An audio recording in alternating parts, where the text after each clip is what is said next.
Welcome to Short Legal Briefs with Josh Long, where experts in the natural products industry explore the intersection of business, law, and regulations. Tune in for the next 15 minutes to learn about policies and controversies affecting dietary supplement, food, and beverage brands. Welcome to the program. I'm Josh Long. A notification requirement in U.S. law represents FDA's only opportunity to review the safety of novel ingredients in dietary supplements before they are introduced to the U.S. market. Natural Alternatives International, a manufacturer of nutritional supplements, has provided FDA evidence that its ingredient, carnosine beta-alanine, is safe, but its competitors in China have not done so. In a recent letter from FDA, the agency essentially denied NAI's request to enforce against generic forms of beta-alanine. This letter from FDA drew strong reactions from two former FDA officials who regulated the marketplace for dietary supplements. Joining me to discuss FDA's recent letter and debate are the two former FDA officials and NAI's chairman, CEO, and founder, Mark LEDOUX. The two former FDA officials, Bob Durkin, of counsel to the law firm Arnell Gold & Gregory, and Dan FABRICANT, president and CEO of the Natural Products Association. Welcome, gentlemen, to the show. We're going to start the lightning round with Mr. Mark LEDOUX. Mark, this question is for you. Some lawyers have said NAI's plea to FDA is essentially a competitive argument, and it goes something like this. You spent a lot of money and time on your NDI notification. Your competitors did not, therefore you're asking regulators to step in. Now, your competitors would argue FDA's job is not to protect NAI's investment. What say you? Well, I would tend to agree that it's not their job to protect our investment, but it is their job to protect the health of consumers across America and elsewhere who are going to rely upon our efforts to make sure that this product is what it says it is, it's made appropriately, and it's free of potential harm. The same is not necessarily true for our competitors who are manufacturing this either in a synthetic form and or using recombinant technologies such as you could derive from E. coli. To the best of my knowledge, we've never seen any safety data from those suppliers, nor have we seen process data. And if the FDA is going to take this seriously, don't they think that it might be prudent to actually evaluate what are the processes? And where is the toxicology data and the pharmacology data that supported our submission from these copycat vendors? I just think it's a pretty long stretch by FDA to suggest this is just economics. Thank you, Mark. Bob, you were the former deputy director of FDA's Office of Dietary Supplement Programs. You now work at Arnell Gold & Gregory with Kevin Bell, who represented NAI in its request to enforce against generic forms of beta-alanine. FDA's recent letter to NAI was specific to the company and beta-alanine, but what was the broader message conveyed to industry in that letter? Thanks, Josh. That's a great question. A few of the things that stuck out to me in that letter and their response was that, FDA had not made a determination that other ingredients on the market hadn't self-grasped and availed themselves of the GRAS loophole. It seems like a rather weak reason to not take an enforcement or a compliance action when FDA has to make that determination for every warning letter, every import alert, every seizure. It just seemed like it was a rather capricious way to say that they didn't know something before they would take an action. Mark said it right, that this isn't about economics. This is about the public health. And the border is a wonderful place for the FDA to take the authorities it already has and amplify them by stopping violative ingredients before they enter commerce. The standard to stop something at the border is lower than it is in commerce. It's not an adulteration charge. It's an appearance charge. Similar to 201FF3B, the agency says, there's a date, shows that you can beat the date. The agency can do the same thing at the border. We don't know that your ingredient's legal. Show us why it's legal. Thanks. Thank you very much. Dan, a few months ago, FDA published an NDI import alert. And hygenamine is the ingredient on the so-called red list. But FDA has emphasized that import alert is not specific to any one ingredient, and other ingredients could be added if they meet the adulteration standard, which is specified in the import alert. My question is this: do you envision the agency adding several other ingredients onto that import alert, including these so-called copycat ingredients to a successfully notified ingredient like NAI's carnosine beta-alanine, for example? Well, that's what the alert was written for because we wrote it. That's the one that NPA wrote a few years ago at FDA proffered. It was written for copycat ingredients. Would I like to see copycat ingredients? The people who are claiming to sell beta-alanine and aren't NAI, aren't marked LEDOUX, aren't carnosine on there? Yes. Do I think the agency's going to do that? Given the past 2.5, 3 years on this, I'm just shocked with the amount of effort the agency spent not doing their job. This is a straight up reading of the law. These companies that didn't file for beta-alanine, FDA can't send them a letter. They certainly spent a lot of time writing Kevin that letter, that response. They spent a lot of time arguing in the press saying why they can't do anything.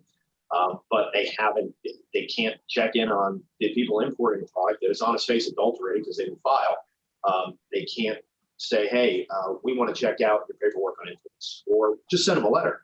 Do they know where they are? Can they send them a note saying, hey, you advertise we're making biotech? We'd like to check that out. So while it was written for that purpose because we wrote it, and it only took the agency 2 years to finally post it. Again, I don't have a lot of hope that they're going to do the right thing. Thank you. Let's move back to Mark. Mark, I want to talk to you briefly about the Dietary Supplement Health and Education Act. My question is this in the context of our conversation: should Congress amend that law to better protect investments, spur innovation, and ensure that novel ingredients in the dietary supplement market are safe and that they're being reviewed by FDA? Well, that's an appealing concept, Josh, but I would really like the agency to actually do what it's already authorized to do. It's really not a big deal to contact the customs enforcement folks within the government. FDA does that routinely. If they believe that the NDIs are important, then a product which has been submitted for commerce, which is not filed an NDI and falls within DSHEA's current guidelines, it should be stopped at the border. I mean, it's just pure and simple. Until the agency actually does what it's already authorized to do, I think it could be a little bit of a slippery slope trying to revisit DSHEA as version 2.0. That's my fundamental concern. My second concern is that there seems to be an appetite to expand the oversight, but until consumer safety gets the attention that I believe the NDI program provides, I'm not sure why we want to give the FDA additional resources to continue to not do their job. Thank you. Bob, I'm going to go back to you here. I want to read you part of the letter from ODSP's Kara Welch, who's the acting director of the Office of Dietary Supplement Programs.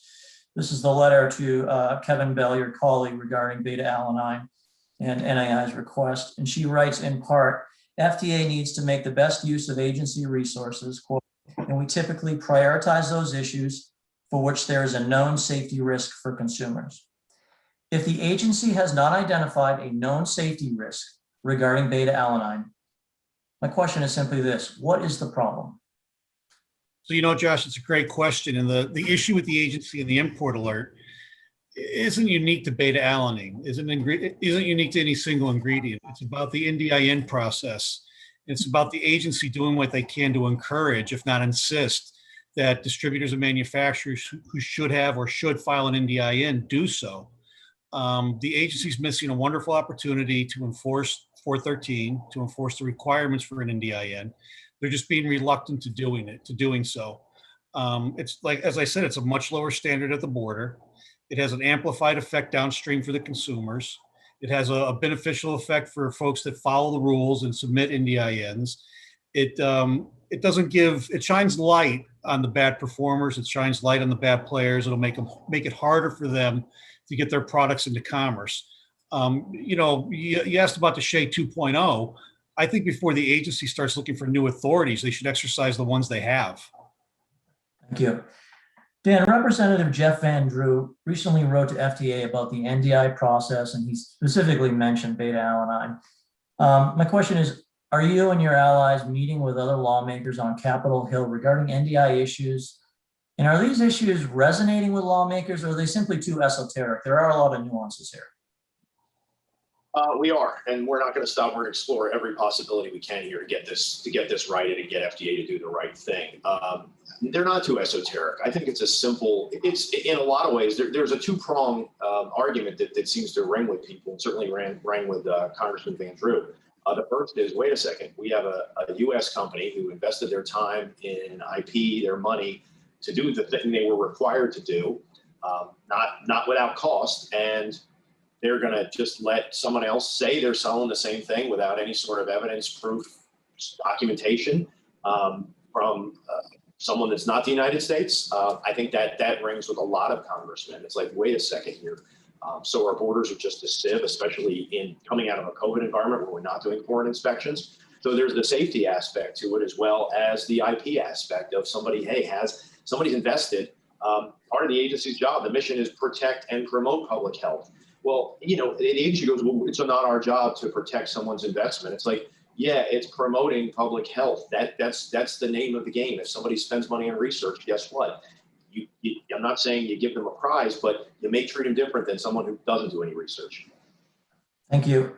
All right, ladies and gentlemen, we've finished the lightning round here. This is the opportunity of our guests to say whatever they want for as long as they want, as long as they do it in 90 seconds. We're going to start with Dan FABRICANT. Shoot. I mean, on this issue, I think it's clear. And again, the amount of effort, I think what bothers me the most, having sat in that chair, is the amount of effort. Clearly, there was an interest from the agency once upon a time doing something in this regard. It's a win-win. Hey, wait a second. If somebody goes, they've said they want more NDIs. I think Steve Taves said back at that 2019 meeting, he estimated there were at least 4,000 that had gone unfiled or somewhere in that neighborhood. Not saying I agree with his math, disagree with his math, but let's hold that number, or some maybe a quarter of that as the number. How do you get those folks to the table? And you get them to the table by going, hey, look, we're not saying, and here's the other part of the argument that bothers me. It's like, oh, it's not a protection of your IP forever. You're effectively, you filed first, someone else has to file, and they have to file for two very good reasons. One is the identity of the product. We know that there was a manufacturing change, and FDA is re-releasing a new guidance, and I'm sure they'll talk about manufacturing changes, all chemical alterations. If there's a chemical alteration in the manufacturing, FDA said all along that triggers a notification. We go back to the L-tryptophan thing, not to beat that dead horse, but it was safe until it wasn't. So I think that's really the fundamental issue here is, okay, the prong moves on identity, it moves on safety. Even if they borrow someone's safety data, how does the agency know how it's made? We've had plenty of problems with something in the diet in the marketplace where if there's a change in manufacturing, that could lead to other potential problems. FDA needs to check. Bottom line, the law's written to where they're required to check. They need to do it already. Thank you. Bob Durkin, what are your thoughts? I think this is just the first symptom of a larger issue. The agency as of late almost looking for reasons to not take enforcement or compliance actions. Over the last year and a half, 2 years, they've contradicted themselves when it was convenient with issues in the draft guidance about exclusivity, about the definition of an article and some different things. But yet, we see a warning letter that includes NAC without being told that there was any health impact, without being told there was a signal of illness or injury. The agency decides to go after an ingredient. They say that they have a date for an IND. They don't share the date, and then they put the burden on industry to show that the product was marketed. For some reason, the agency didn't have to prove a negative when it went after NAC, but it's saying it needs to prove a negative before it can put an ingredient on the import alert. That seems arbitrary. It seems like a shifting burden. It's really not fair. I think a lot of this also is a symptom or a response to the GRAS loophole just being blown out of proportion. I don't believe it is a loophole. GRAS substances are supposed to be reviewed to the same standard as food additives, a reasonable expectation of no harm. Dietary supplements is a reasonable expectation of safety. If the FDA would figure out a mechanism to challenge what are likely some bogus self-GRAS determinations, some bogus use of the GRAS loophole 413A1, I think it would do a lot to calm that down, to put things back in their right lanes, and to make sure that they're protecting the public health to the best of their ability. Thank you. Mark LeDoux, you invested a lot of money in your NDI notification. Obviously, your competitors have not done so, so you get the last word. Well, thank you, Josh, and I want to thank everyone that's participated in this. Look, we followed the law. We read DeShay. We understood that there's a requirement to file the NDI notification. We spent a lot of money, over millions of dollars, for primary research, toxicology research, all kinds of documentation in processing to identify to the agency that, used appropriately, this was a safe product. Now we find ourselves competing with other companies that have done none of that and have basically bootstrapped their commercial interests on the back of our investment. And we think that's wrong. We just think that's patently unfair. Either enforce NDI through appropriate consideration that if you haven't filed an NDI, technically your product's adulterated. If it's adulterated, it shouldn't be entering commerce. It should be arrested at the border. The end, your friend.